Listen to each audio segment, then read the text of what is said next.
Well, welcome. Welcome to actually the final spiritual Saturday of this series. It's been wonderful to be able to share with all of you in this way. I'm very excited about what's opening up, and I'll talk about that a little bit. But first, I just want to welcome you and tell you that I'm not sitting here alone, even though it looks like I'm alone. I'm sitting here in a room with three other people, with Tova and Luke and Pat, whose voices you will hear and whose presence I'm sure you will experience. You know that usually I do spiritual Saturdays with Steve Mason, who has just been a wonderful person to work with, just tremendously supportive. And the programs that I am involved in developing now are in the context of the Anoki Institute, having the remarkable opportunity to teach with a really astonishing teacher named Tova Zev. And as grateful as I am for the opportunities to share in this context with you, I am grateful to be expanding and moving in the directions that I'm now experiencing in ways that are deepening my own teaching and my own consciousness, my own awareness. And I will probably talk about that a little bit later as well. And I'd like to invite you to share with us, with our voices and with our energies, just the nigun, the melody without words that brings us into the greater fullness of the moment. So wherever you are, whenever you are, please feel free to join in all the songs. You'll see the words for all the songs except this one on the screen, because this one has no words. They're the universal words for a nigun, a melody without words, and that's Yaidadai. Yaidai, Yadai, Yadai, Yaidai, Yadai, Yadai. Yadai, yadai, yadai,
yadai, yadai, yadai, yadai,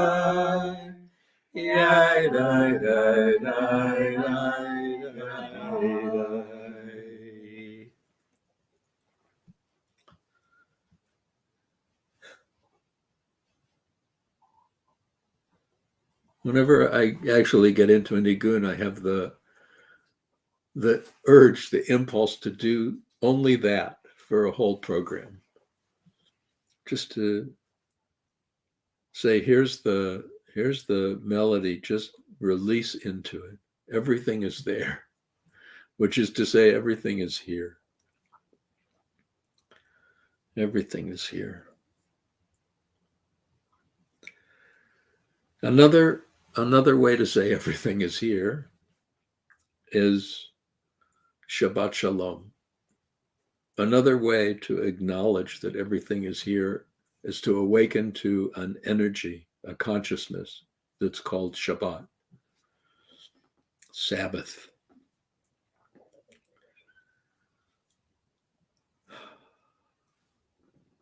One of the things that's become extremely clearer to me as I've worked with Tova is that Shabbat consciousness is not reserved for a moment of linear time, the day of Shabbat. It's an unbounded consciousness that is always present. It's the unbounded consciousness that is who we are. It's that unlimited awareness, that shared presence, that which connects us, that which enlivens us, that which gets covered over by all the dramas and all the urgencies, all the fears, all the conflicts, all the yearnings,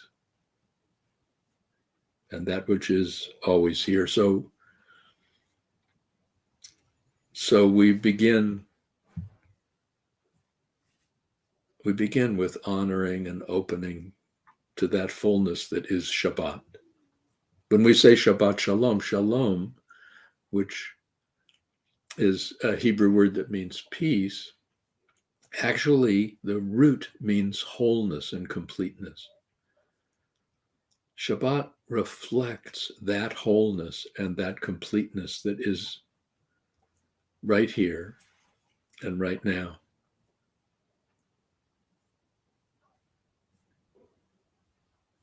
I often think of it as the one who is seeing you through my eyes and the one who is seeing me through your eyes is the same one. Filtered through the particularities of our history, the particularities of our culture, the particularities of our beliefs, the particularities of our experiences. But there is that one in whom and with whom we are always connected. I marvel at the reality of connection even without physically being together. It's one of the blessings that at least I have experienced with being online, that our connection transcends time and space. Our connection is always bigger.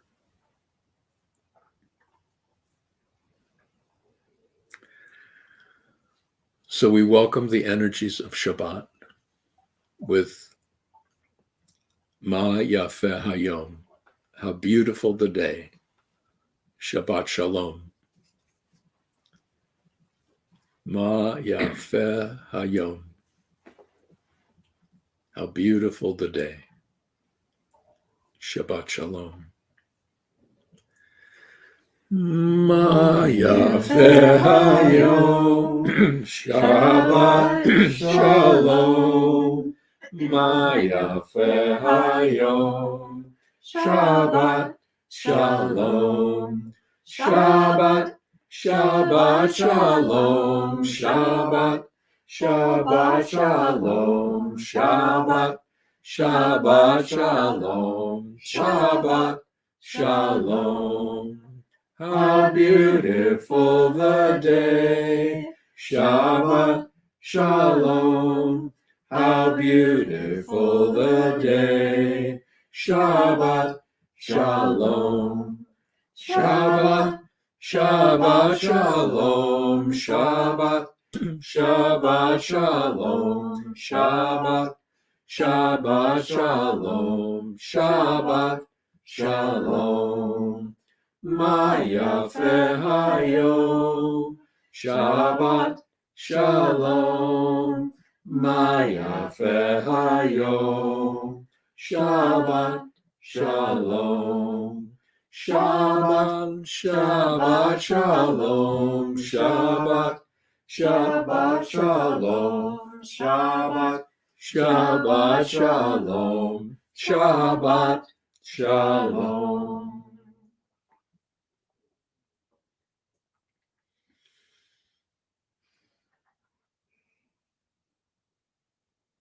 I'm grateful to be able to be singing with you.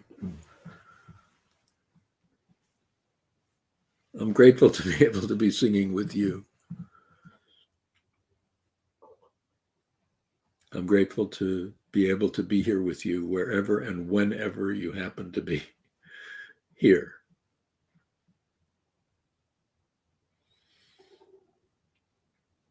Every Shabbat, of course, is special, just as every moment is special. We awaken to the uniqueness of every moment, even though we awaken to that uniqueness from within a universal awareness, a universal consciousness, a universal presence.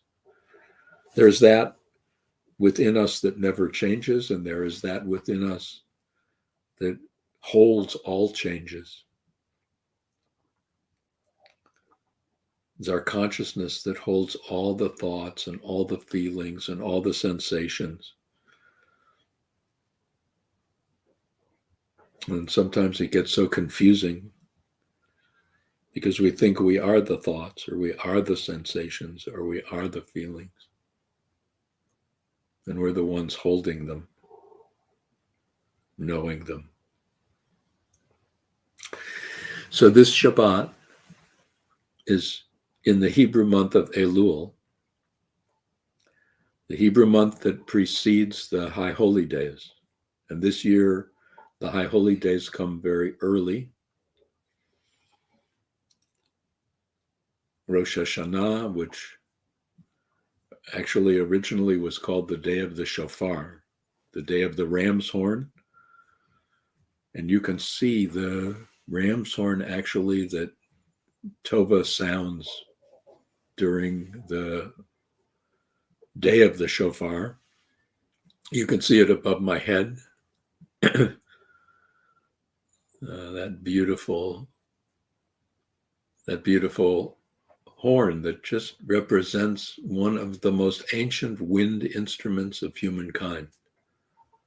A sound, words change, language changes,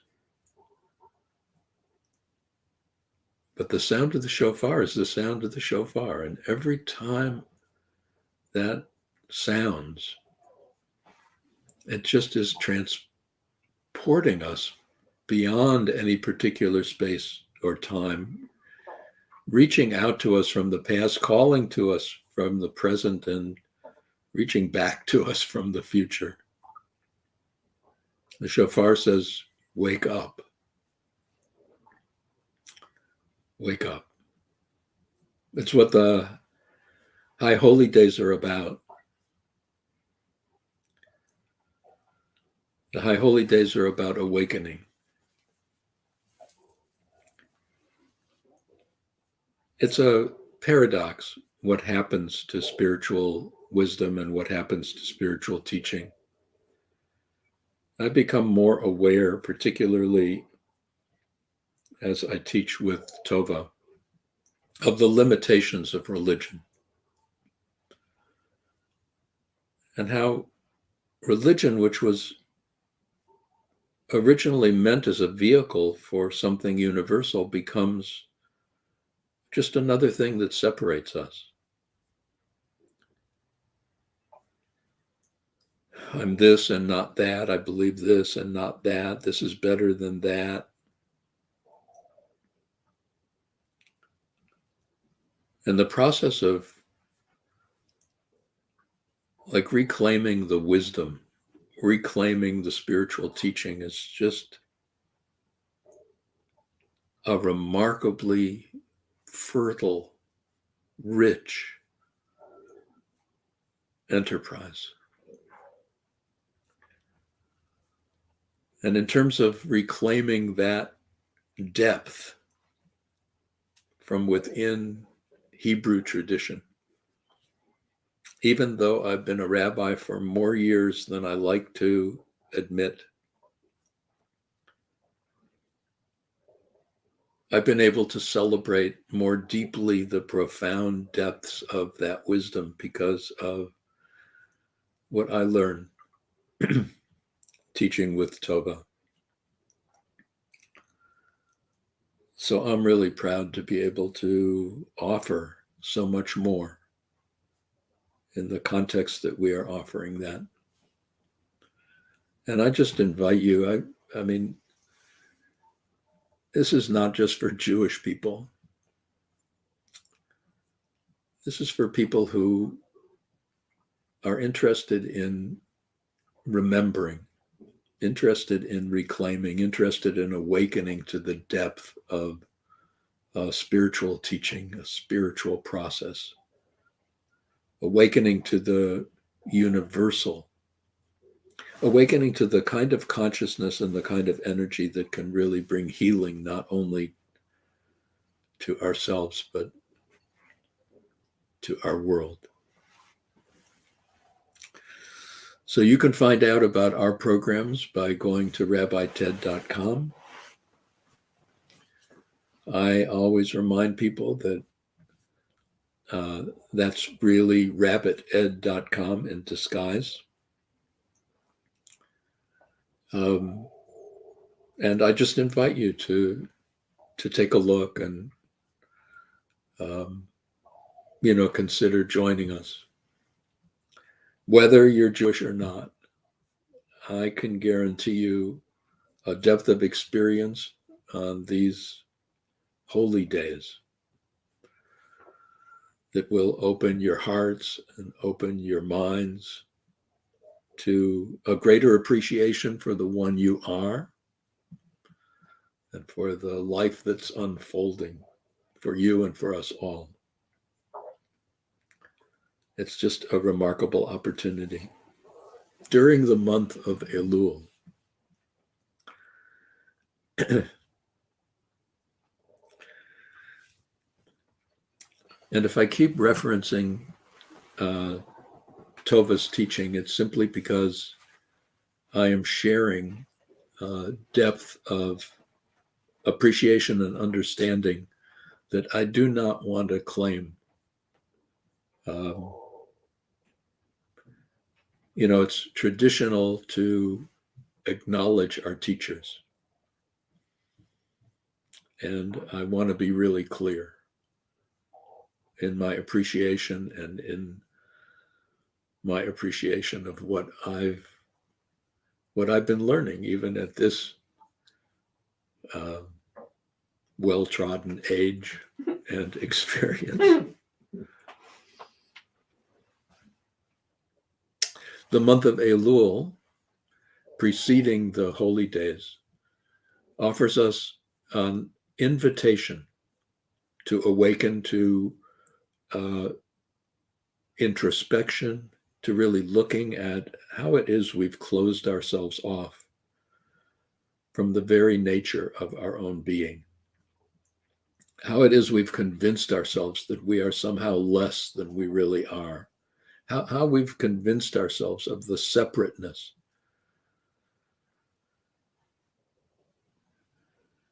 We do so by beginning with gratitude, opening to self-compassion, opening then to forgiveness.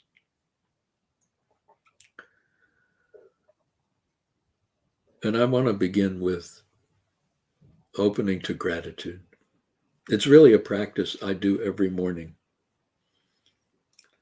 If you look at a traditional Hebrew prayer book, the very first words to be recited upon awakening before you do anything else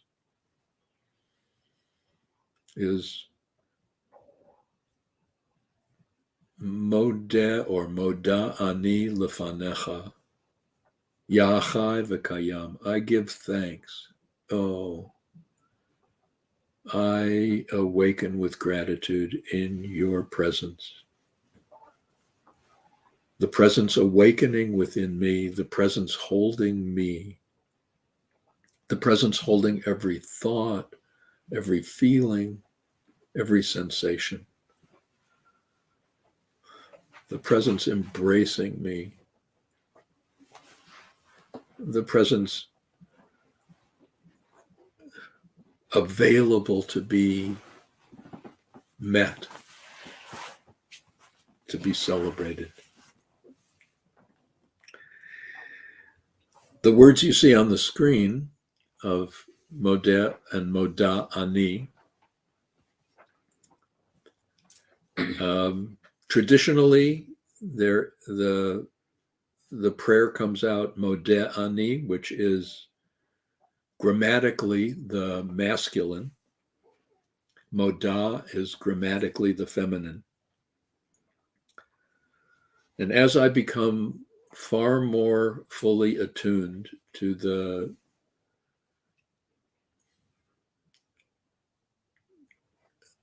some of the terrible pain and anguish that our patriarchal tradition, our patriarchal system inflicts upon the majority of our population, I become more sensitive to things that I just didn't see before. It's very much the same as becoming aware of the white privilege that so many of us have just almost criminally been unaware of. And I think it's really appropriate to share these words as Moda Ani, technically, grammatically, the feminine, but to really acknowledge that we need to pay greater attention to how a patriarchal tradition has disenfranchised the majority of our population. And to at least feel some of the anguish and pain that has caused and still causes. And it's actually even deeper than that, because on a cosmic scale, we are Moda. Tova has taught that masculine and feminine get confused with gender, where actually they represent energies of the magnetic and the dynamic. And on this level of reality, and again, this is her teaching, on this level of reality, we are the magnetic. We are the receivers. The universal presence showers us. And that is the dynamic. And we who receive are the magnetic. And it is not only appropriate to honor the majority of our population, but to correct in whatever ways we possibly can the imbalance that our patriarchal system has created and continues to create. So even though you see the words Modeh and Moda, we're all going to be singing Moda Ani. We are the magnetic. We are the receivers. We are the ones who awaken in gratitude for that with which we are graced, that with which We are blessed that with which we and in which we awaken. Moda'ani lefanecha, Ya Chai v'Kayam.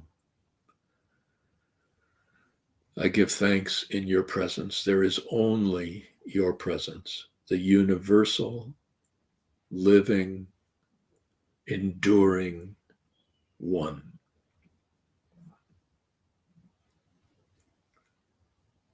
So I invite you to share these words in song, as if we are awakening together, awakening with gratitude, awakening as one, awakening with blessing. Moda'ani lefanecha Ya Chai v'Kayam. Moda'ani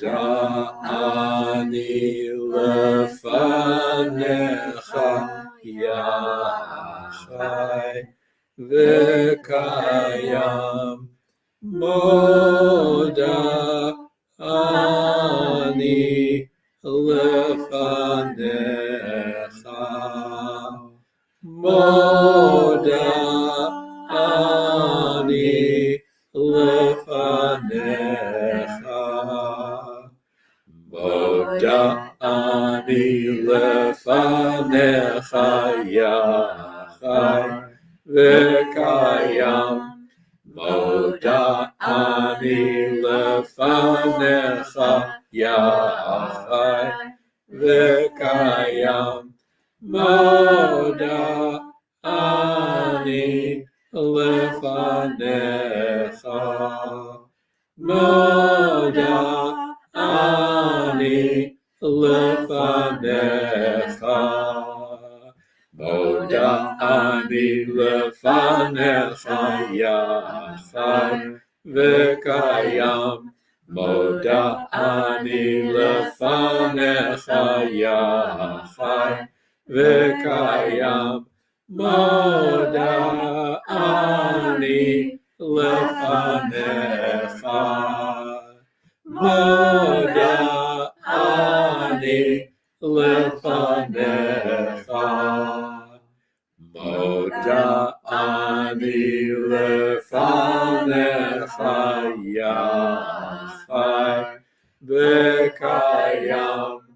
Moda'ani lefanecha Ya Chai v'Kayam. Moda'ani lefanecha. Moda'ani lefanecha.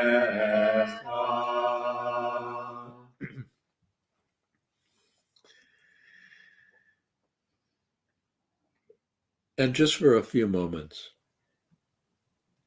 allow those words, whether Moda'ani lefanecha or I give thanks in your presence, to simply perfume the mind.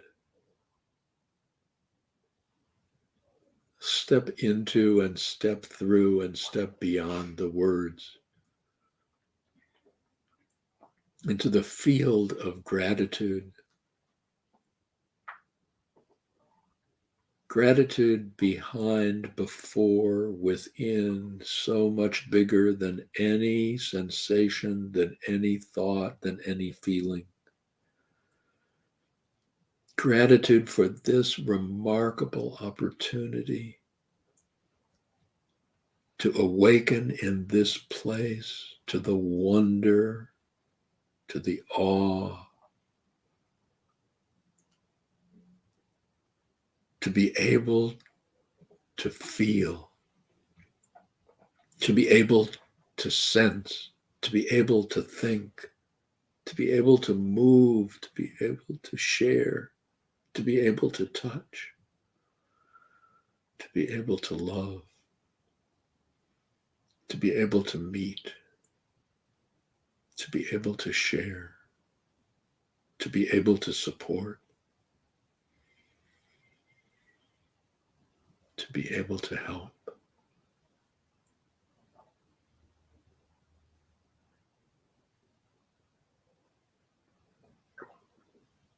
Moda ani lefanecha, I give thanks in your presence. I give thanks in the presence. I give thanks for the presence of life, for the presence of awareness, for the presence of consciousness.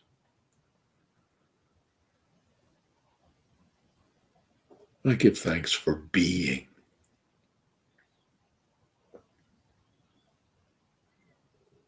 And I give thanks for being here at this very moment, in this very place.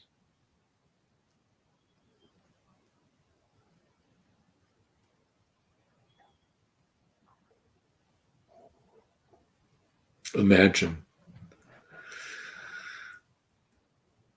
if your eyes are closed now, imagine as you open them that you are awakening to the day, you are awakening to the moment, and imagine that you are awakening with thank you. Allow your eyes to open with thank you.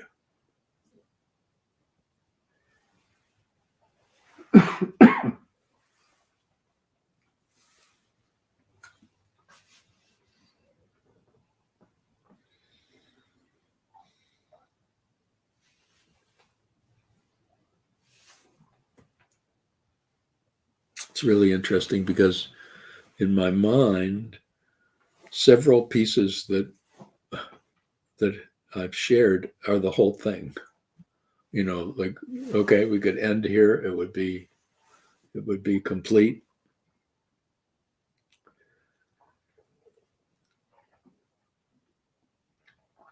One of the ways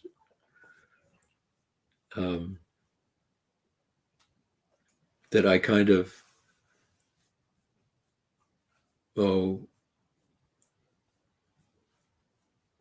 look to the degree to which my own understanding or my own consciousness has evolved is to look at the reading of the Torah, the first 5 books of the Hebrew Bible, a section of which is assigned to every week of the year. And the basic teaching is if all I see in a portion is what I saw last year, then it's a reflection that I have not moved. Because Torah is an unfolding of spiritual consciousness through essentially spiritual beings. Each and every one of us is a spiritual being, and some of what unfolds through us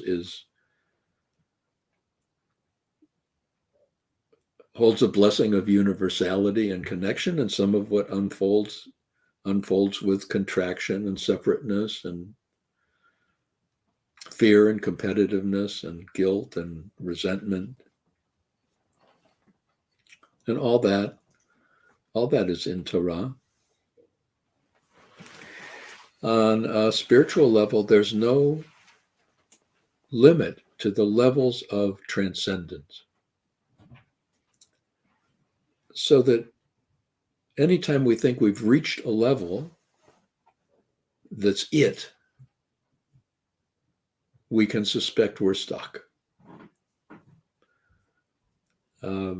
In some ways, the definition of mysticism or the definition of a mystic is that there's always more. There's always more. There's always more to meet. There's always more to know. There's always more to be. And frankly, the limitations of the mind. Our minds are limited, our sensations are limited, our feelings are limited. So there's a possibility of continual unfolding, knowing that consciousness holds our minds rather than the other way around. So that the degree to which we are able to open to that flow of awareness, that flow of consciousness, well, our minds are blessed with fuller dimensions of knowing. Our bodies are blessed with fuller dimensions of sensation, of seeing, of hearing, of tasting.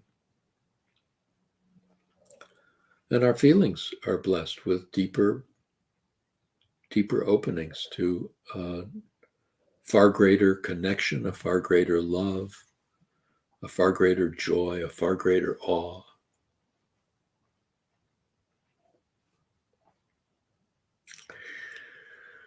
And in the Torah, the readings this month are in the book of Devarim. Devarim is the Hebrew name for the book that got named Deuteronomy. Deuteronomy means a repetition of teaching. Devarim means words. The book is called Words. And in this book of words, there are teachings and stories and images. And several weeks ago, there was an introduction to something which is now being kind of fulfilled in the drama of the story. Several weeks ago, the portion began, and I'm going to actually look at the Hebrew. Ra'ei anochi noten lifnechem hayom bracha uklala. Look, see. What a great beginning. Look. Anochi is I am. Anochi noten lifnechem, I am setting before you. I am giving before you hayom, today. It's always interesting to read in this literature today and go, well, that meant then. Mm-hmm. Oh, wait a minute. Maybe it means today. Maybe this is happening now. Re'ei anochi noten lifnechem hayom. Look, see, open your eyes. I am giving you, I'm giving you this day, bracha uklala, blessing and curse.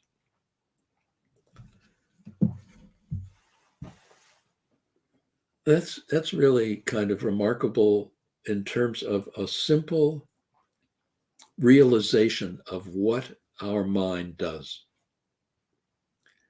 Because our mind, which is a vehicle appreciating and understanding, maneuvering through contrast, needs contrast to operate. So to say, I'm setting before you today blessing and curse, that's like saying, I'm setting before you yes and no. I'm setting before you up and down. I'm setting before you light and dark. I'm setting before you sweet and sour. I'm setting before you today difficult and easy. Blessing and curse. Not only are we walking every moment of our mind day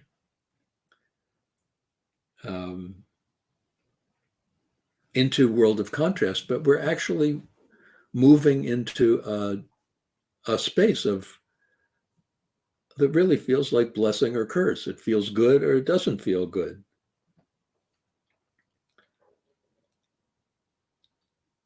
We would like to have one without the other. We would like to have sweet without sour or easy without difficult. But if we had that, we would have no way of knowing it, because we can only know it through contrast. And that confuses us. So the text continues. Et habracha asher tishma'u et mitzvot ya Elohechem asher anochi mitzavcha etchem hayom. And translation is always a problem. So I offer a translation, and I hope to convey a sense of what I think is being expressed. It's a definition of what the blessing is. The blessing flows from hearing the mitzvot. Mitzvot is plural of mitzvah, usually translated commandment or commandments, but mitzvah, it's a word of connection. So actions, thoughts, and feelings that connect, that open us beyond our separateness, those are mitzvot.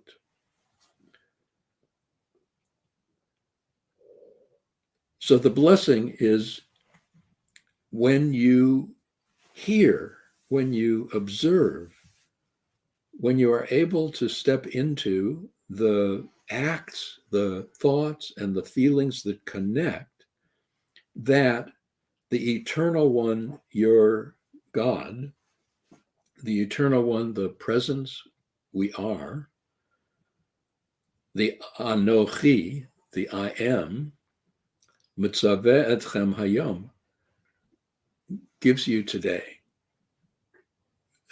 Today, right now, there are those thoughts, feelings, sensations that invite us to greater connection, and those are the way of blessing.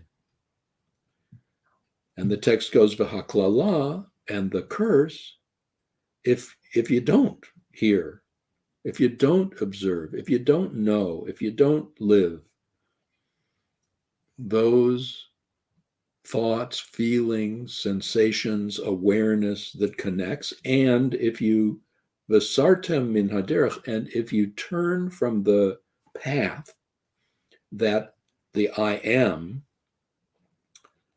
commands you, the I am connects for you today, lalechet acharei Elohim acherim asher lo yadatem, in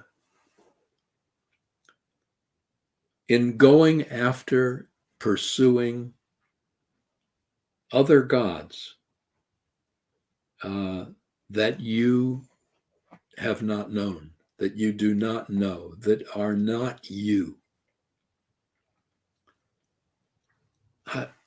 Those are remarkable words. It's like the blessing has to do with the consciousness that we're carrying. The blessing has to do with opening to connection and opening to greater celebration of oneness. The curse, with all the fear and all the conflict and all the destructive capacities and actualities that come with it,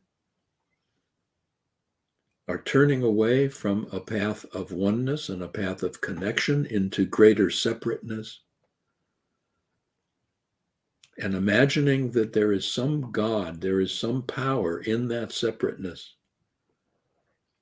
that you have not known, because it's not who you are. It's not what is. It's make-believe.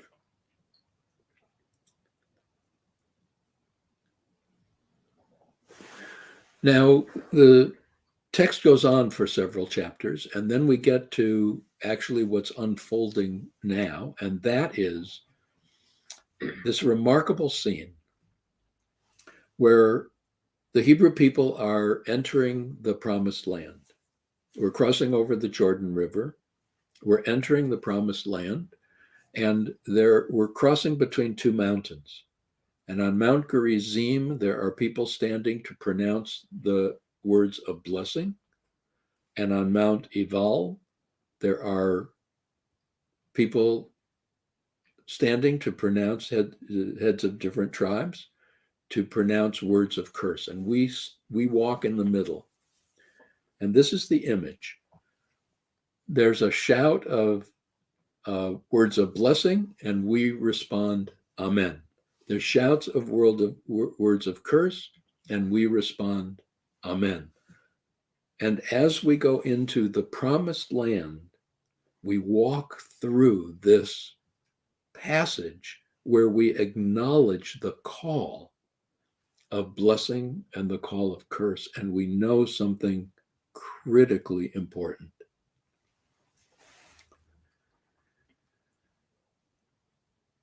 It would seem that the response would be to amen only the call to blessing. Why would we amen the call to curse? But we amen both. Because we know that in this vehicle that we inhabit, in this mind, in this world of sensation, in this world of contrast, we actually need to know both. We need to know both so that we can make choices. We need to know both so that we can appreciate the consequence of each and the consequence of our choices. And we need to know both so that we can walk not thinking that, oh, we'll just take the sweet. Oh, we'll just take the comfortable. Because the consequence of doing that is actually greater separateness. It's not actually the way of blessing. It's the way of greater separateness where we're going to take what we can and let other people fend for themselves. Where we're going to take care of ourselves separate from others, where we are going to support our faith as opposed to other faiths, our religion opposed to other religions, our way opposed to other ways. Rather than really looking at what is the nature of the way of blessing and what is the nature of the way of curse. And I believe there's something critical here.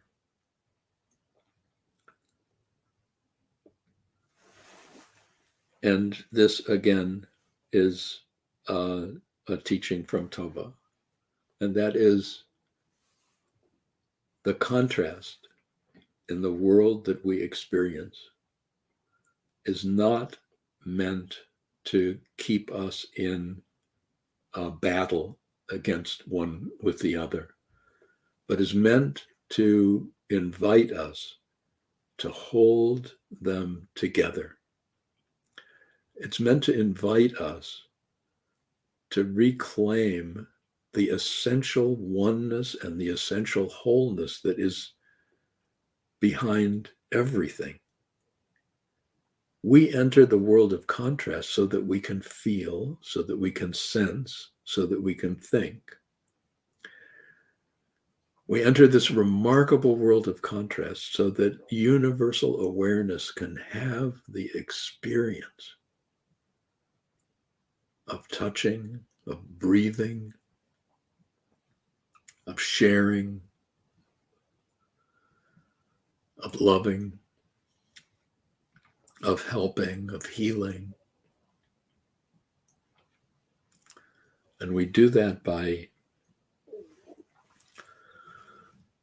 amening it all and by affirming the essential nature of what the mitzvah is. What is being given us today as the basic connective principle. And the way it expresses in Hebrew tradition is in a statement called the Shema. And Cameron, bless you, has the Shema right there. And as you look at the words, for those of you who know Hebrew or realize that Hebrew is written and read from right to left, as opposed to English, which is written and read from left to right. If you look at the Hebrew, going from right to left, the last letter of the first word and the last letter of the last word, the sixth word, are written larger. I've done that in the English to give you an idea, a reminder, so that the A of Shema and the D of Echad are written larger. This is written like that in every Torah scroll for thousands of years. It's the only phrase that is highlighted in this way. It's as if they were bolding it. You know, they were calling attention to the essential message of the whole of this tradition, the whole of this wisdom. And the last letter of the first word, which is the Hebrew letter Ayin, and the last letter of the sixth word, which is the Hebrew letter Daled, make a word. And the word they make is aid, and aid means witness. We are called upon to not only witness oneness, we are called to express that oneness as witnesses through our actions, through our feelings, through our thoughts, to hold together that which appears separate, to remember the oneness that is the very nature of our being, the very nature of all being, and in that remembering, to support a consciousness, an energy that actually is needed for the healing of both person and planet. Shema Yisrael, listen. Listen. Tova translates Yisrael in a beautiful way as all of you who seek the divine, all of you who seek the one, all of you who seek the essence, the presence, Yah, which is the name that's not spoken because it's bigger than speaking. So we make the first syllable of it, Yah, opening, it never closes. It's always open. Yah, the unending consciousness. Eloheinu expresses as our everything, expresses in everything, expresses as us. And then Yah Echad. It's all one. It's all one.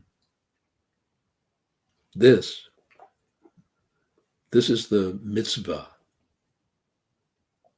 the connective principle that we are given to hear and to live today, right now.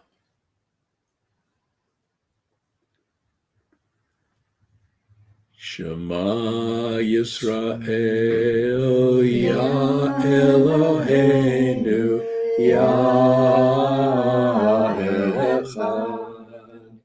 Shema Yisrael, Yah Eloheinu, Yah Echad. Shema Yisrael, Yah Eloheinu, Yah Echad. Shema Yisrael, Yah Eloheinu, Echad. Shema Yisrael, Yah Eloheinu, Yah Echad. Shema Yisrael, Yah Eloheinu, Yah Echad. Shema Yisrael, Yah Eloheinu, Yah Echad. Shema Yisrael, Yah Eloheinu, Yah Echad. Shema Yisrael, Yah Eloheinu, Yah Echad. Shema Yisrael, Yah Eloheinu, Yah Echad. Shema Yisrael, Yah Eloheinu, Yah Echad. Shema Yisrael, Yah Eloheinu, Yah Echad. Once more. Shema Yisrael, Yah Eloheinu, Yah Echad. Shema Yisrael, Yah Eloheinu, Yah Echad. Shema Yisrael, Yah Eloheinu, Yah Echad. Shema Yisrael, Yah Eloheinu, Yah Echad.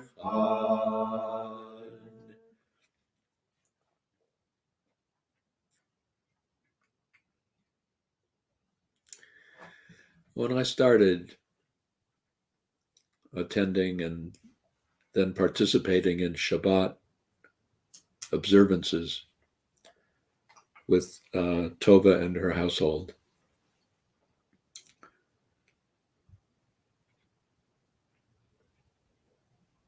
I came into really discovering a deeper appreciation for the very symbols that I had been celebrating for many, many years, offering a depth of appreciation and a depth of understanding and a depth of possibility. And in their observance, after the Shema is chanted, each of the words is chanted alone, each on a single breath. And I'd like to invite you to join us as we just celebrate each of the words. So we start with Shema. Shema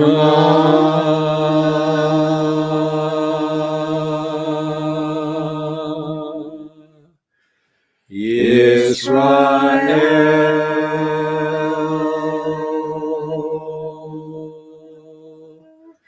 Yah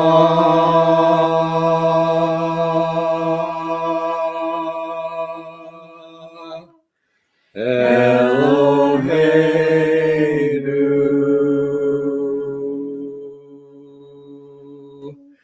Yah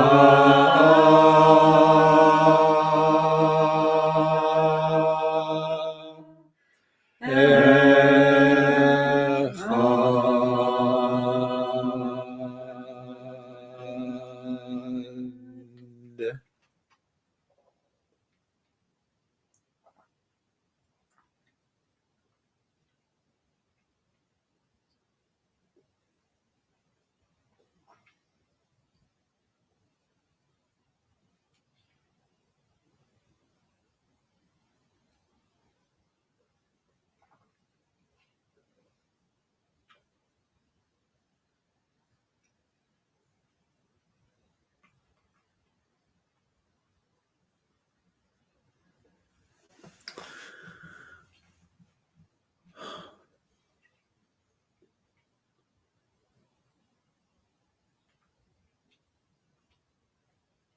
It's who we are. It's who you are. It's who the I am is within each and every one of us. It's very challenging for the mind to be able to grapple with the reality that there's only one I. There's only one I am. Because the mind experiences itself separate. My thoughts, my judgments, my experiences, my memories, my hopes, my fears.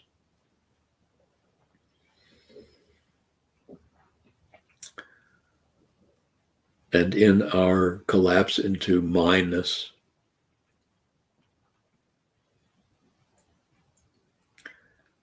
it's so easy to forget our I-ness.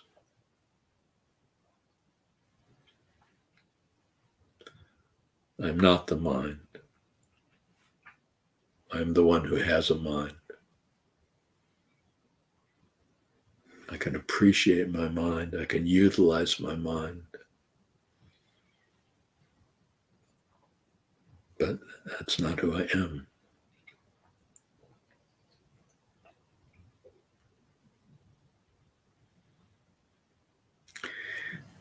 And because culture, training, experience, the commercialization supports the belief in separateness, competitiveness, rivalry, and supports fear and distrust.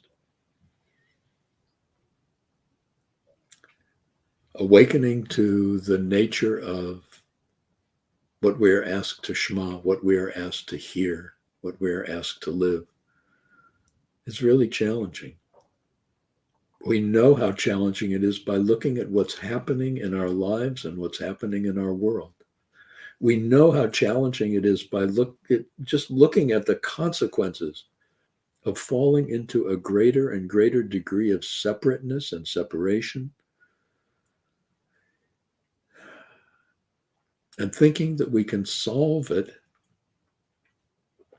on the same level of separateness. And although we can make changes, those changes won't endure without us opening to the consciousness that can hold them, that knows them, that sustains them. So I'm more convinced than ever that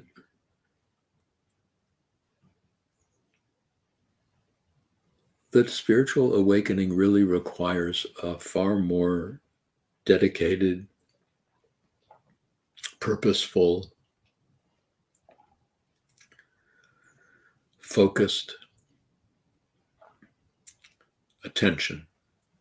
It's not a matter of doing a meditation in the morning and a meditation at night. It's not just a matter of singing a song, saying a prayer. I mean, all those are fine, but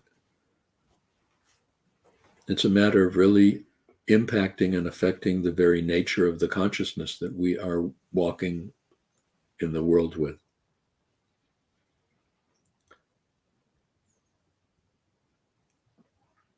And in whatever years I have left on this particular journey,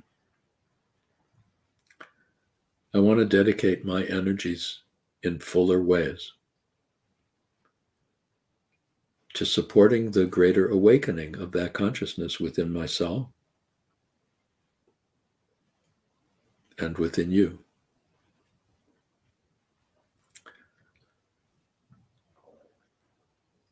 I'm blessed to be able to teach with really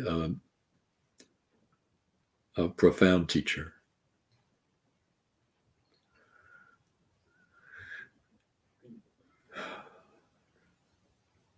And I don't know how to invite you more to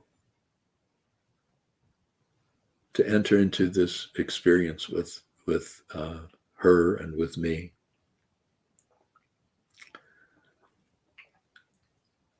You can find out more about it, sure, from rabbited.com.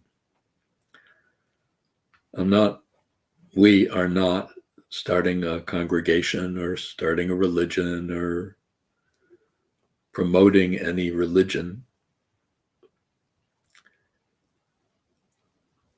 But we want to do everything we can to support the awakening to vibrations of healing, to a consciousness of greater awakening.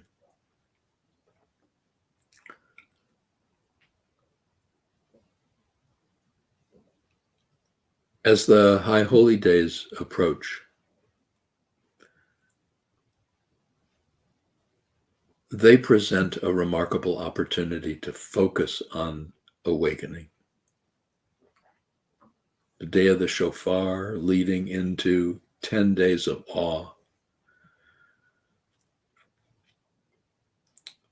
Luke often talks about awe and the awakening of that fullness and that the wonder and just the invitation of 10 days, awe-filled days, leading up to a purification, really a celebration of life. Yom Kippur, which, like translating it as a day of atonement, really it's not atonement, it's a day of purification. It's a day of fuller awakening. It's an opportunity.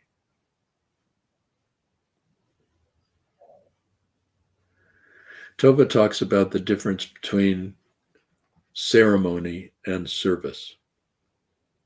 Because most of us think of a religious gathering as a service. And what I've learned participating in Shabbat with her, as well as looking to sharing the energies of awakening and purification of the holy days, has to do with not doing a service, but entering into the depth of ceremony. Ceremony is really beyond translation. Ceremony is not simply the repetition of a familiar melody or even new melody or new words. Ceremony opens on a soul level to a recognition of a deeper connection.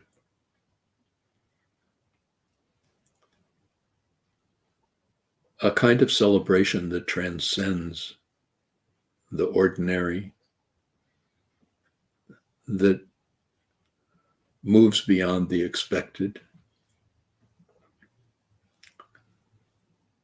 Ceremony that supports energies that go beyond, supports an unfolding.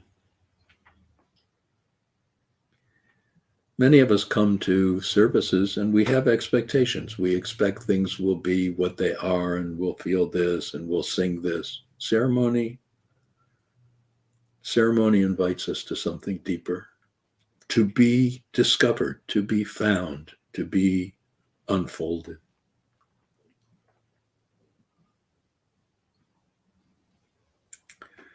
I certainly do not imagine that which we offer for the High Holy Days is the only place that ceremony and that depth can be found. I just want it to be a place where ceremony and that depth can be found and shared and celebrated. unless the holy days can actually be transformative, they become a social event, which is nice, but we need so much more.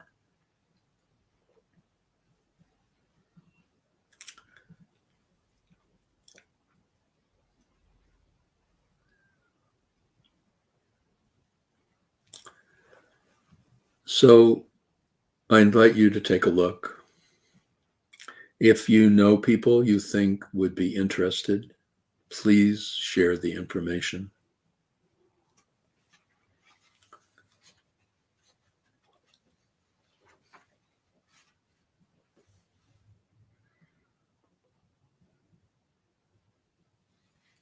It's like considering what is the most important thing.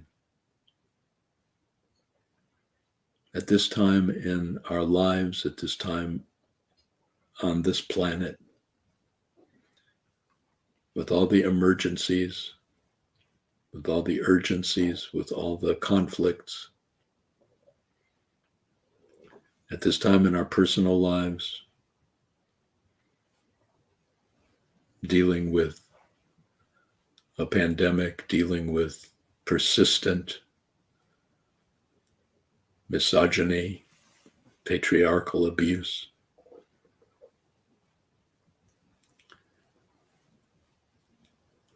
dealing with deep levels of racism, economic disparity, dealing with the haves and the have-nots,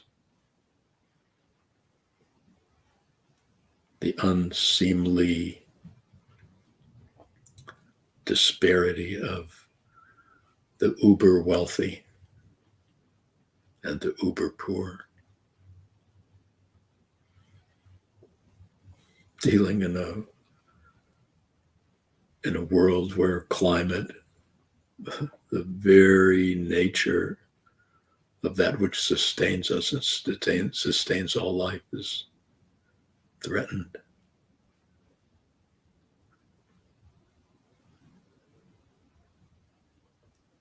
We need to wake up.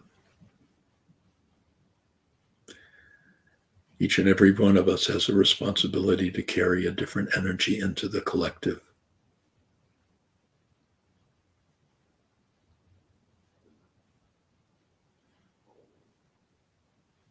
Each and every one of us is challenged at this time to remember who we are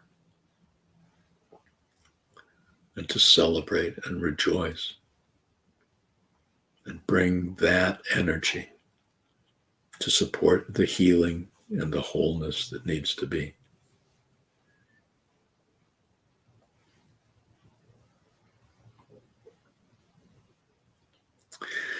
So I invite you to take a moment now and settle back, and if you feel comfortable, allow your eyes to close.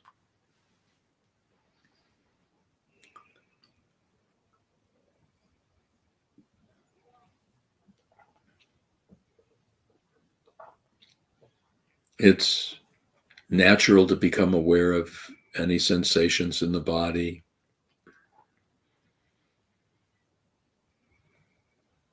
It's natural to be aware of the thoughts of the mind. It's natural to be aware of any feelings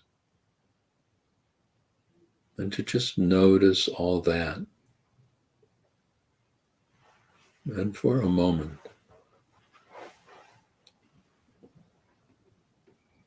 to move into a whole different dimension. A dimension of a drama that is happening right now, where each and every one of us is stepping toward our promised land. And we journey through a pass between two mountains. And on one mountain, the call of blessing. Remember.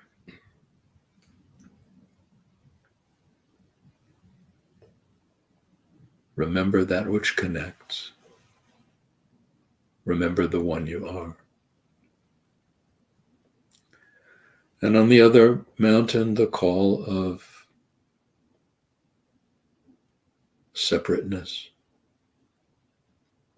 the call of fear, the call of distrust, the forgetting of who we are, the neglecting of who we are, the lack of appreciation of who we are.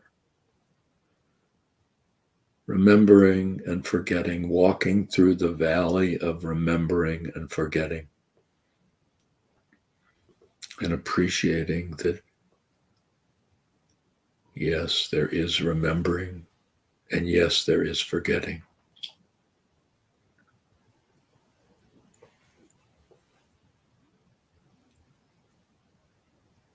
And through that dimension of contrast, I walk. Through that dimension of contrast, I am. Knowing, appreciating, honoring, and remembering the one I am.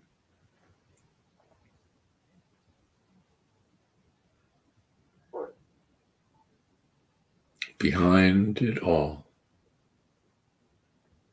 I am holding it all. I am knowing it all. I am experiencing it all. I am beyond it all. I am within it all. I am.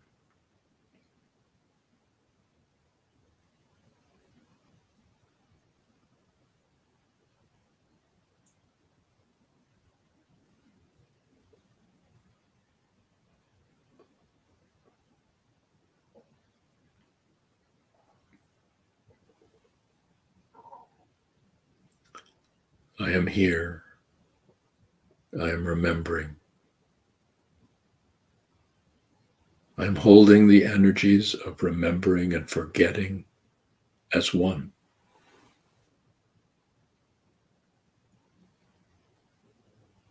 I live in a dimension of remembering and forgetting, and I am.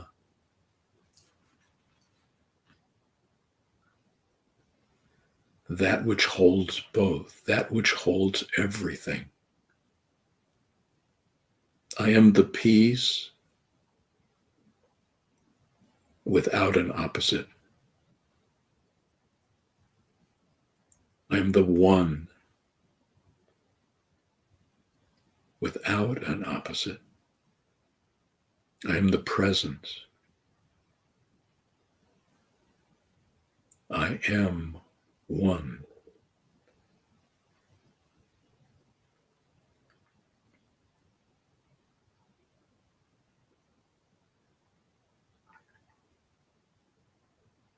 I walk this one.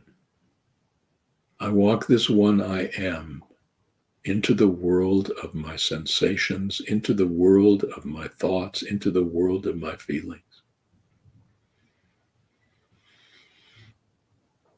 I hold it all.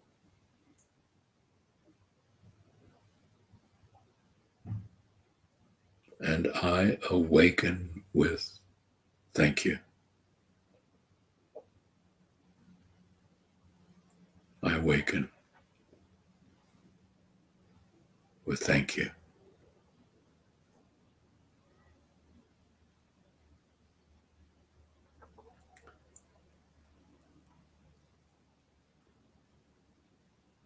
Moda ani lefanecha yachai v'kayam. Moda ani lefanecha yachai v'kayam. Moda ani lefanecha, moda ani lefanecha, Moda'ani lefanecha yachai v'kayam. Moda'ani lefanecha yachai v'kayam. Moda'ani lefanecha. Moda'ani lefanecha. Moda'ani lefanecha yachai v'kayam. Moda'ani lefanecha yachai v'kayam. Moda'ani lefanecha. Moda'ani lefanecha.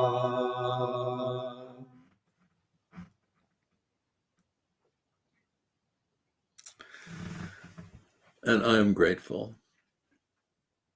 I'm grateful to Unity in Lynnwood for giving me the opportunity to share these spiritual Saturdays. I'm grateful for all of you who either at the time or later have accessed these programs. I'm grateful to Steve Mason, who has helped with the music so much of the time. I'm grateful to Pat and Luke and Tova for supporting us this spiritual Saturday.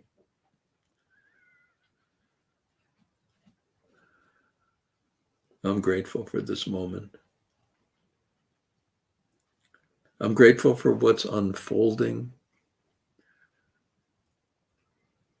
I truly hope that what's unfolding for each and every one of us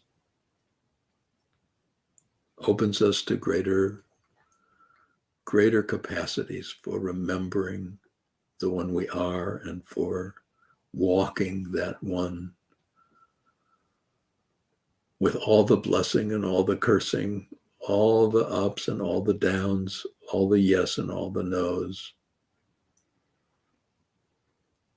Walking connection into a world that appears so separate.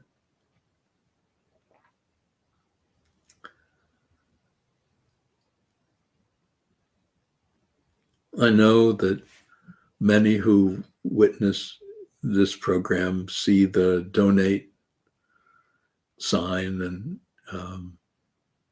think it's cute. And I do know that your support actually has the opportunity to sustain programs like this. I appreciate those of you who have contributed in the past. I encourage you to show whatever support you feel in this moment as well.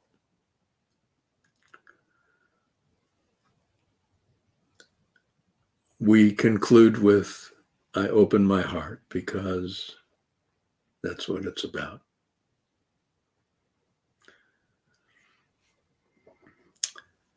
I open my heart to this moment. I open my heart to this time. I open my heart to this moment. I open my heart to this time. I am here to learn and I am here to teach. I am always here. I am here to love and I am here for good. Hineni, I am here. I open my heart to this moment. I open my heart to this time. I open my heart to this moment. I open my heart to this time. I am here to learn, and I am here to teach. I am always here. I am here to love, and I am here for good. Hineni, I am here. Hineni, I am here. Hineni, I am here.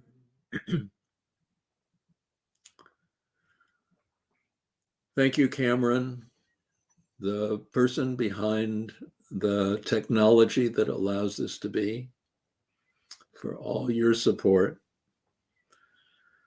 Thank you again to Tova and Luke and Pat for adding your voices, your energies, your support. I so appreciate this. I so appreciate you. Thank you again to each and every one of you. And I invite you to remember